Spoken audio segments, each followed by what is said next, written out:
Hi friends, ಎಲ್ರಿಗೂ ನಮಸ್ಕಾರ. ಕಾವ್ಯ ಹರಿಕೃಷಿ YouTube ಚಾನಲ್ಗೆ ಎಲ್ರಿಗೂ ವೆಲ್ಕಮ್ ಫ್ರೆಂಡ್ಸ್, ಹಾರ್ಟ್ಲಿ ವೆಲ್ಕಮ್. ಯಾರೆಲ್ಲ ಮೊದಲೇ ಬಾರಿ ನನ್ನ ವಿಡಿಯೋ ನೋಡ್ತಾ ಇದ್ದಾರೆ ದಯವಿಟ್ಟು ಸಬ್ಸ್ಕ್ರೈಬ್ ಮಾಡ್ಕೊಂಡು ನೋಡಿ, ಹಾಗೆ ಬೆಲ್ ಐಕನ್ ಕೂಡ ಕ್ಲಿಕ್ ಮಾಡಿ ಮುಂದೆ ಮಾಡುವಂಥ ವಿಡಿಯೋಗಳ ನೋಟಿಫಿಕೇಶನ್ ಪಟ್ ಅಂತ ಸಿಗುತ್ತೆ. ಬನ್ನಿ ಗೈಸ್, ಯಾಕೆ ತಡ ಮಾಡೋದು, ವಿಡಿಯೋನ ಶುರು ಮಾಡೋಣ. ಸೊ ನಾನು ಹಳೆ ವಿಡಿಯೋದಲ್ಲಿ ಬಾಯ್ ಬೇಬಿ ಸಿಂಪ್ಟಮ್ಸ್ ಬಗ್ಗೆ ತಿಳಿಸ್ಕೊಟ್ಟಿದ್ದೀನಿ. ಈ ವಿಡಿಯೋದಲ್ಲಿ ಬಂದು ನಾನು ನಿಮಗೆ ಹೆಣ್ಣು ಮಗು ಗರ್ಲ್ ಬೇಬಿ ಸಿಂಪ್ಟಮ್ಸ್ ಬಗ್ಗೆ ನಾನು ಈ ವಿಡಿಯೋದಲ್ಲಿ ಕಂಪ್ಲೀಟ್ ಆಗಿ ತಿಳಿಸ್ಕೊಡ್ತೀನಿ. ಮೊದಲಿಂದ ಕೊನೆವರೆಗೂ ವಿಡಿಯೋನ ನೋಡಿ, ಯಾರು ಸ್ಕಿಪ್ ಮಾಡಬೇಡಿ, ಯಾಕಂದ್ರೆ ನಿಮಗೆ ವಿಷಯ ಗೊತ್ತಾಗೋದಿಲ್ಲ. ಸೊ ಏನಂದ್ರೆ, ಇದು ಜನಪ್ರಿಯ ಆಧಾರದ ಮೇಲೆ ಸ್ವಲ್ಪ ಜನಕ್ಕೆ ಗರ್ಲ್ ಬೇಬಿ ಆಗಿರೋಂಥವ್ರು ಅಲ್ಲಿ ನಾನು ತಿಳ್ಕೊಂಡು ಈ ವಿಡಿಯೋ ಮಾಡ್ತಾ ಇರೋದು. ಯಾವುದೇ ರೀತಿಯಂತ ಲಿಂಗ ಭೇದ ಆ ಥರ ಎಲ್ಲ ಏನೂ ಇಲ್ಲ. ಸೊ ಇದೆಲ್ಲ ನಾವು ಸ್ಕ್ಯಾನಿಂಗ್ ಅಲ್ಲಿ ಹೋದ್ರೆ ನಮ್ಗೆ ಹೇಳೋದಿಲ್ಲ, ಅಲ್ಲೇನೆ ಹಾಕಿರ್ತಾರೆ. ಸೊ ಲಿಂಗ ಪತ್ತೆ ಮಾಡಬಾರ್ದು ಅನ್ನೋ ಒಂದು ಉದ್ದೇಶದಿಂದ. ಯಾಕಂದ್ರೆ ಹಳೆ ಕಾಲದಲ್ಲೆಲ್ಲ ಏನಾಗ್ತಿತ್ತು ಅಂತ ನಮ್ಗೆ ಗೊತ್ತು. ಬಟ್ ಈಗಿನ ಕಾಲದಲ್ಲಿ ಬಾಯ್ ಆಗಿ ಅಕ್ಸೆಪ್ಟ್ ಮಾಡ್ತಾರೆ, ಗರ್ಲ್ ಆಗಿ ಅಕ್ಸೆಪ್ಟ್ ಮಾಡ್ತಾರೆ. ಯಾವುದೇ ತರ ಭೇದ ಭಾವ ಯಾರು ಈಗಿನ ಕಾಲದಲ್ಲಿ ಮಾಡೋದಿಲ್ಲ. ಹಳೆ ಕಾಲದಿಂದ ಇದ್ದಿದ್ದಂಥ ಪದ್ಧತಿ, ಸೊ ಅದೇ ಕಂಟಿನ್ಯೂ ಆಗ್ತಾ ಇದೆ. ಸೊ ಕೆಲವರು ಇನ್ನೂ ಇದ್ದಾರೆ, ಅದಕ್ಕೋಸ್ಕರ ಈ ರೀತಿ ಇದೆ. ಸೊ ಆ ಥರ ಎಲ್ಲ ಬೇಡ. ಅಟ್ಲೀಸ್ಟ್ ಇವಾಗ ಪ್ರೆಗ್ನೆಂಟ್ ವುಮೆನ್ಸ್ಗೆ ನಾನು ಯಾವ ಮಗು ನನ್ನ ಗರ್ಭದಲ್ಲಿದೆ, ಯಾವ ಮಗು ನನ್ನ ಹೊಟ್ಟೆಯಲ್ಲಿದೆ, ಸೊ ನಾನು ಯಾವ ಥರ ಆರೈಕೆ ಮಾಡಬೇಕು, ಯಾವ ರೀತಿ ಏನು ಎತ್ತ ಅಂತ ಹೇಳಿ ನಾನು ಕಂಪ್ಲೀಟ್ ಆಗಿ ತಿಳಿಸ್ಕೊಡ್ತೀನಿ.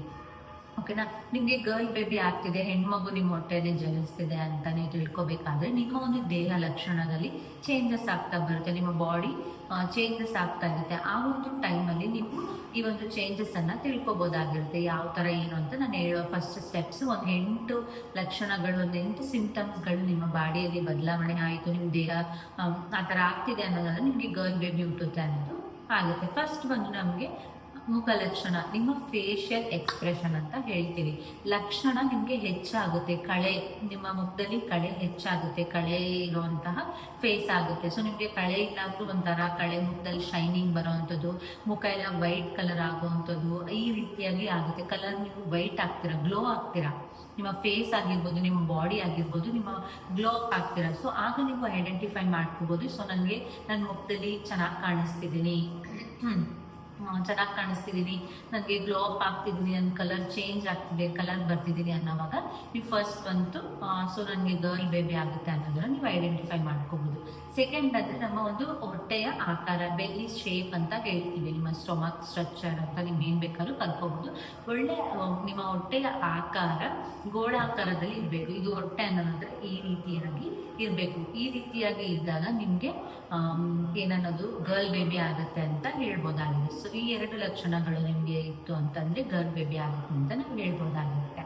ಸೊ ನೆಕ್ಸ್ಟ್ ಥರ್ಡ್ ಮಂತ್ ಬನ್ನೋದಾದರೆ ಬೇಬಿ ಮೂಮೆಂಟ್ಸು. ಬೇಬಿ ಮೂಮೆಂಟ್ಸು ನಿಮಗೆ ಆದಷ್ಟು ಅತಿ ಹೆಚ್ಚಾಗಿ ಲೆಫ್ಟ್ ಸೈಡ್ ಏನಾದರೂ ಬೇಬಿ ಮೂಮೆಂಟ್ಸ್ ಜಾಸ್ತಿ ಆಯಿತು ಅನ್ನೋದಾದರೆ ನಿಮಗೆ ಸೊ ಗರ್ಲ್ ಬೇಬಿ ಆಗುತ್ತೆ ಅನ್ನೋದು ಹೆಚ್ಚಾಗಿ ಹೇಳ್ಬೋದು. ಇನ್ನೊಂದು ಬಂದು vomiting, morning sickness, tiredness. So ಇದೆಲ್ಲ ಒಂದು ಲಕ್ಷಣಗಳಿರ್ತಾವಲ್ಲ, ಸೊ ಇದೆಲ್ಲ ನಿಮಗೆ ಅತಿ ಹೆಚ್ಚಾಗಿ ಆಗುತ್ತೆ. ವಾಮಿಟಿಂಗು ಕೂಡ ಆಗುತ್ತೆ. ಕೆಲವರಿಗೆ ಸ್ಟಾರ್ಟಿಂಗಿಂದ ಕನ್ಫರ್ಮ್ ಆದಾಗಿಂದ 3 ಮಂತ್ಸ್ವರೆಗೂ ವಾಮಿಟ್ ಆಗುತ್ತೆ, 5 ಮಂತ್ಸ್ ಆಗುತ್ತೆ, ಟಿಲ್ 9 ಮಂತ್ಸ್ವರೆಗೂ ವಾಮಿಟಿಂಗ್ ಆಗ್ತಾ ಇರುತ್ತೆ. ಒಬ್ಬೊಬ್ರಿಗೆ ಆಗಲ್ಲ, ನೋ ಪ್ರಾಬ್ಲಮ್. ಅತಿ ಹೆಚ್ಚಾಗಿ ವಾಮಿಟಿಂಗ್ ಆಗುತ್ತೆ, ಟಯರ್ಡ್ನೆಸ್ಸು ಕೂಡ ಆಗುತ್ತೆ ಅವ್ರಿಗೆ. ಆಗ ನೀವು ಐಡೆಂಟಿಫೈ ಮಾಡ್ಕೊಳ್ಳಿ ಗರ್ಲ್ ಬೇಬಿ ಆಗ್ಬೋದು ನನಗೆ ಅಂತ. ಮತ್ತು ಮಾರ್ನಿಂಗ್ ಸಿಕ್ನೆಸ್ ಕೂಡ ಅತಿ ಹೆಚ್ಚಾಗಿರುತ್ತೆ. ಒಬ್ಬೊಬ್ರಿಗೆ ಇಲ್ಲದೆ ಇರ್ಬೋದು, ಬಟ್ ಹೆಚ್ಚಾಗಿರುತ್ತೆ ಅನ್ನೋದನ್ನು ನಾನು ಇದರಲ್ಲಿ ಸ್ಪಷ್ಟ ಮಾಡ್ತಾ ಇದ್ದೀನಿ. ಓಕೆನಾ. ಮತ್ತು ಮೂಡ್ ಸ್ವಿಂಗ್ಸು ಕೂಡ ಅತಿ ಹೆಚ್ಚಾಗಿ ಆಗುತ್ತೆ. Vomiting, morning sickness, mood swings ಇದೆಲ್ಲ ಅತಿ ಹೆಚ್ಚಾಗಿ ಆಗೋವಂಥ ಸಂದರ್ಭದಲ್ಲಿ ನೀವು ಕಂಡುಕೊಳ್ಬೇಕಾಗುತ್ತೆ. ಸೊ ನನಗೆ ಹುಡುಗಿ ಪಾಪು ಹೆಣ್ಮಗು ಆಗುತ್ತೆ ಅನ್ನೋದು ನೀವು ಐಡೆಂಟಿಫೈ ಮಾಡ್ಕೊಳ್ಳಿ. ಸೊ ನೆಕ್ಸ್ಟ್ ನಿಮಗೆ ಇನ್ನೊಂದು ಎಕ್ಸಾಂಪಲ್ ಹೇಳೋದಾದರೆ, ನಿಮಗೆ ಕ್ರೇವಿಂಗ್ಸು, ಪ್ರೆಗ್ನೆನ್ಸಿಯಲ್ಲಿ ಕ್ರೇವಿಂಗ್ಸ್ ಆಗ್ತಿರೋಂಥದ್ದು ಯಾರು ಇರಲ್ಲ. ಕ್ರೇವಿಂಗ್ಸಲ್ಲಿ ನಿಮಗೆ ಸಿಹಿ ಪದಾರ್ಥಗಳ ಮೇಲೆ ಅತಿ ಹೆಚ್ಚಾಗಿ ಕ್ರೇವಿಂಗ್ಸ್ ಆಗುತ್ತೆ. ಆಗ ನೀವು ಐಡೆಂಟಿಫೈ ಮಾಡ್ಕೊಳ್ಳಿ. ಸೊ ನಿಮಗೆ ಖಾರನೂ ಇಷ್ಟ ಆಗುತ್ತೆ, ಬಟ್ ಖಾರಕ್ಕಿಂತ ಸ್ವೀಟ್ ಮೇಲೆ ಅತಿ ಹೆಚ್ಚಾಗಿ ನಿಮಗೆ ಕ್ರೇವಿಂಗ್ಸ್ ಆಗುತ್ತೆ. ಸೊ ಆಗ ನೀವು ಐಡೆಂಟಿಫೈ ಮಾಡ್ಕೋಬೋದು. ಸೊ ನನಗೆ ಹೆಣ್ಮಗು ಇದೆ ನನ್ನ ಗರ್ಭದಲ್ಲಿ, ಸೊ ನನಗೆ ಗರ್ಲ್ ಬೇಬಿ ಆಗುತ್ತೆ ಅನ್ನೋದನ್ನ ನೀವು ಐಡೆಂಟಿಫೈ ಮಾಡ್ಕೋಬೋದಾಗಿರುತ್ತೆ. ಸೊ ನೆಕ್ಸ್ಟ್ ಹೇಳೋದಾಯಿತು ಅಂದರೆ FHR ರೇಟ್ ಅಂತ ಹೇಳ್ತೀವಿ. FHR ರೇಟ್ ಬಂದು ಇದು ನಿಮ್ಮ ಒಂದು ಬಾಡಿಯಲ್ಲ, ಮಗುವಿನ ಹಾರ್ಟ್ ರೇಟ್ ಅಂತೀವಿ. ನಿಮ್ಮ ಹಾರ್ಟ್ ರೇಟ್ ಅಲ್ಲ, ಅದು ಮಗುವಿನ ಹಾರ್ಟ್ ರೇಟ್. ಇದು ನಿಮ್ಮ ಸ್ಕ್ಯಾನಿಂಗ್ ರಿಪೋರ್ಟಲ್ಲಿ ಸಿಗುತ್ತೆ. ಮೊದಲನೇ ಸ್ಕ್ಯಾನಿಂಗಿಂದ ಟಿಲ್ ನಿಮ್ಮ ಬೇಬಿ ಬರ್ತ್ ಆಗೋವರೆಗೂ ಸ್ಕ್ಯಾನಿಂಗ್ ಮಾಡಿಸಿಲ್ಲ, ಅದರಲ್ಲಿ FHR ರೇಟ್ ಅಂತ ಇಟ್ಟಿರ್ತಾರೆ. FHR ಅಂದರೆ ಫೀಟಲ್ ಹಾರ್ಟ್ ರೇಟ್ ಅಂತ ಹೇಳ್ತೀವಿ. ಮಗುವಿನ ಎದೆ ಬಡಿತ, ಹೃದಯದ ಬಡಿತ ಅಂತ ಹೇಳ್ತೀವಿ. ಇದು ನಿಮಗೆ 160ಕ್ಕಿಂತ ಹೆಚ್ಚಾಗಿರಬೇಕು. ಓಕೆನಾ.